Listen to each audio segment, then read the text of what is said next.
Salve! Revisão? Revisão, né? Então bora lá. Galera, é o seguinte, a prova tá com menos conteúdo, mas num nível, né, que vai exigir bastante de vocês. Primeiro, atenção aos verbos de comando. Respondam exatamente o que eu tô perguntando. Segundo, cuidado com os textos, eles vão ser importantes para isso, tá? Interpretação é tudo nessa avaliação. Fechou? Então, assim, a gente vai começar pensando um pouquinho no caso das independências na América Hispânica. Por que eu tô começando por isso? Porque a gente precisa entender que a independência como um todo, né, na América, a crise do sistema colonial, que a gente trabalhou bastante, vai ter uma série de causas. A começar pelo próprio desmantelamento daquilo que a gente chama de antigo regime, né? Daquilo que a gente chama de sistema colonial. O que está se transformando no mundo é o sistema de produção, né? É o capitalismo que está se transformando. E o capitalismo em transformação, ele não vai mais defender a exclusividade de mercado, o monopólio. O capitalismo, ele bebe da matriz teórica do liberalismo econômico, né? E assim, liberalismo econômico tem alguma coisa a ver com a exploração colonial feita por monopólio do comércio entre metrópole e colônia? Não. Então, se o sistema europeu está em transformação, isso vai implicar em mudanças também na colônia. Aí, além dessa crise, além dessa transformação na estrutura socioeconômica, a gente também precisa pensar um pouquinho especificamente sobre o que está acontecendo, né, nos países da metrópole, né, nas metrópoles. Seja na Espanha, para pensar o caso das colônias da América Hispânica, né, aqui na América Latina, seja na França e a relação disso com Haiti, seja em Portugal e na relação, né, de Portugal com o Brasil. Então, vou começar falando um pouquinho sobre a Espanha, né?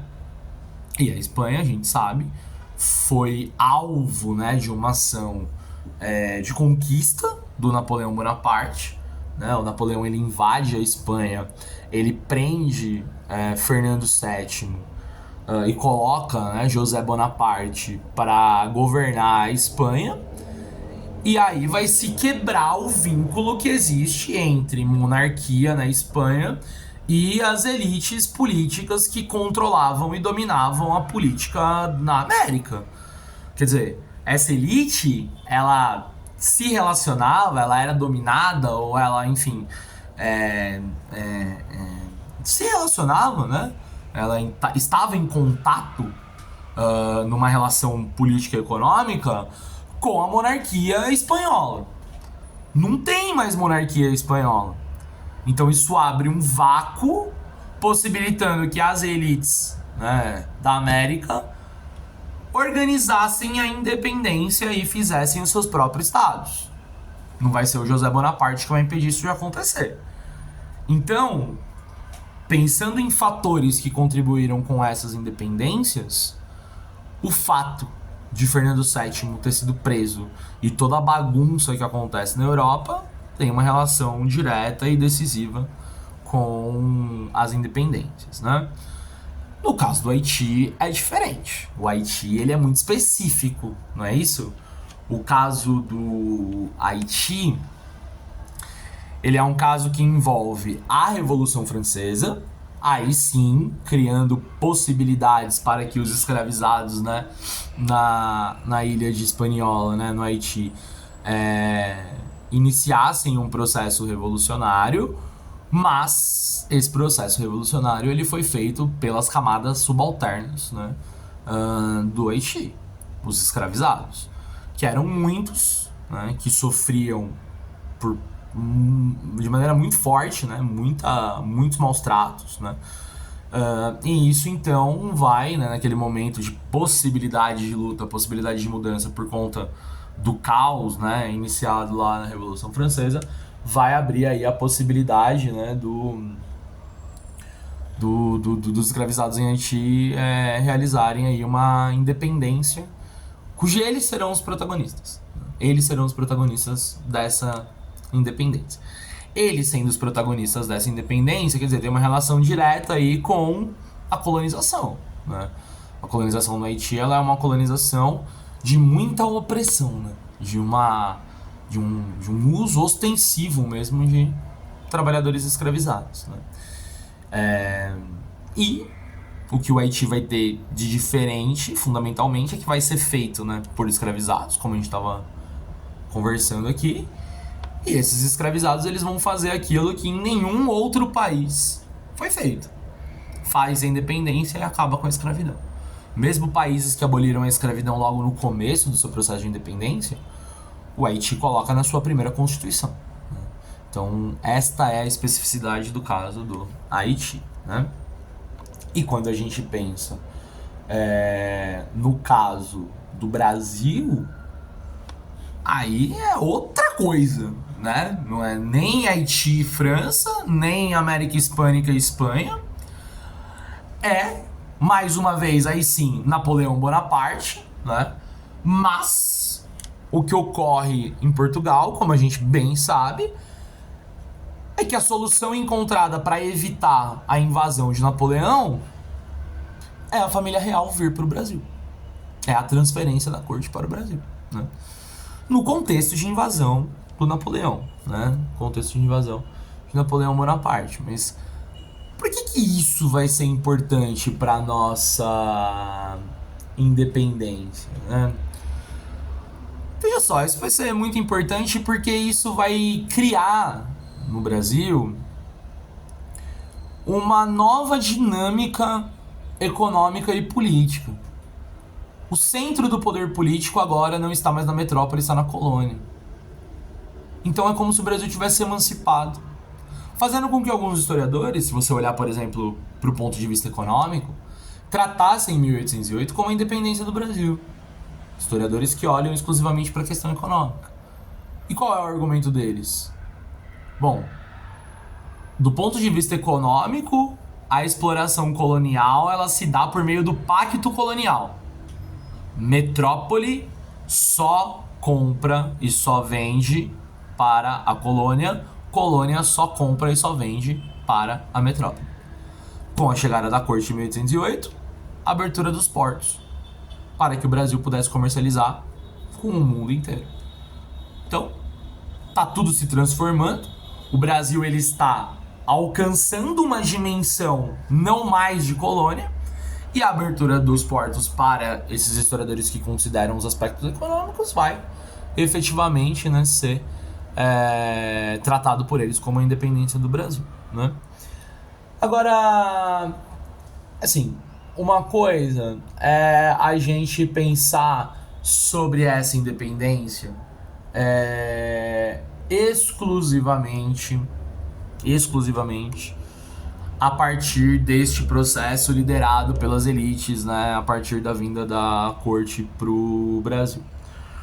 Agora, a gente também não pode ficar, né, só nisso, tá?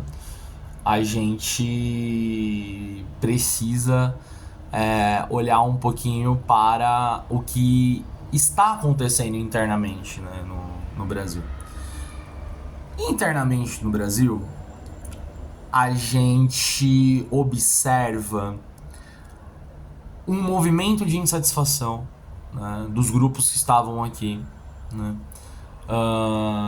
antes do início mesmo do processo de independência, né? E aí a gente precisa lembrar dos ensaios de independência, ou seja, do primeiro momento, né, em que se tentou fazer um movimento de independência no Brasil. E aí a gente lembra, né, dos dois ensaios de independência, a Conjuração Mineira e a Conjuração Baiana, né? Esses dois movimentos eles vão ter como similaridade, né, serem movimentos que vai, pela primeira vez na história do Brasil, pedir a independência. Por que isso é importante? Porque isso demonstra que a população no Brasil, de várias camadas, né, sociais, da elite aos escravizados, eles começaram nesse momento a lutar por uma emancipação política. Eles começaram a lutar para deixarem de ser dominados pela metrópole, né? Mas bem, a similaridade entre esses dois movimentos acaba aí, né? Porque em Minas o movimento ele é muito mais ligado às elites, né? Quem faz esse movimento são as elites econômicas de lá. A questão é uma questão econômica, puramente econômica, né? É uma questão de pagar menos imposto, é uma questão de deixar de ser explorado, é uma questão de ter a possibilidade de comercializar com outros territórios, né? Tanto que não é uma questão para o Brasil inteiro, segundo eles próprios. A ideia era abolir a ideia era criar uma república, mas na região de Minas e na região do Rio de Janeiro. Então eles não estão preocupados com o restante do Brasil. Como não estão preocupados com a escravidão, né? A elite mineira, que tenta fazer uma independência ali na Conjuração Mineira, ela não fala nada sobre o fim da escravidão. Ela não defende o fim da escravidão. Portanto, a Conjuração Baiana, quando eu comparo uma com a outra, essa sim. Essa é mais ampla, né? Essa é mais radical, né? Essa é mais abrangente, digamos assim. Ela é feita por outras camadas da sociedade, desde classes ali médias, né? Advogados, intelectuais, jornalistas, até trabalhadores pobres e livres, chegando até escravizados, né? Tem escravizados que estão ali participando dessa tentativa de independência. E aí é uma independência que tinha como projeto o Brasil inteiro se tornar independente de Portugal. E lá sim se defendia, né, o fim da escravidão, né? Esses dois movimentos, os dois foram violentamente reprimidos, né? Mas a gente sabe que aquele que a gente mais conhece, aquele que se torna a memória, né? Que se tem uma construção de memória, é a Conjuração Mineira. Tiradentes se torna o herói do Brasil, né? Se torna o mártir brasileiro, aquele que lutou pela liberdade. Mas é muito importante a gente entender o contexto histórico que possibilita a construção desse personagem como herói.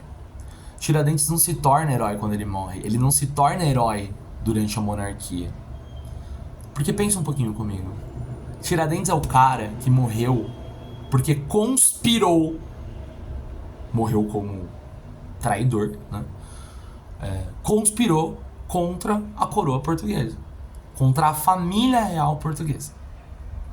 Família real portuguesa essa, cujos herdeiros, Dom Pedro I, Dom Pedro II, vão ser os chefes de Estado do Brasil durante a monarquia. Então, durante a monarquia inteira, ele é o inimigo. Em qual contexto a memória do Tiradentes vai começar a ser trabalhada para se projetar nele a figura do herói, a figura daquele que libertou o Brasil? Na República. No contexto republicano, quando precisava-se primeiro colocar a monarquia no seu devido lugar. Lutamos contra esses caras aí, não tem mais monarquia no Brasil, então monarquia é um bagulho ruim. Então vamos pegar um cara que lutou contra a monarquia, Tiradentes. Vamos pegar um cara que é do exército, né?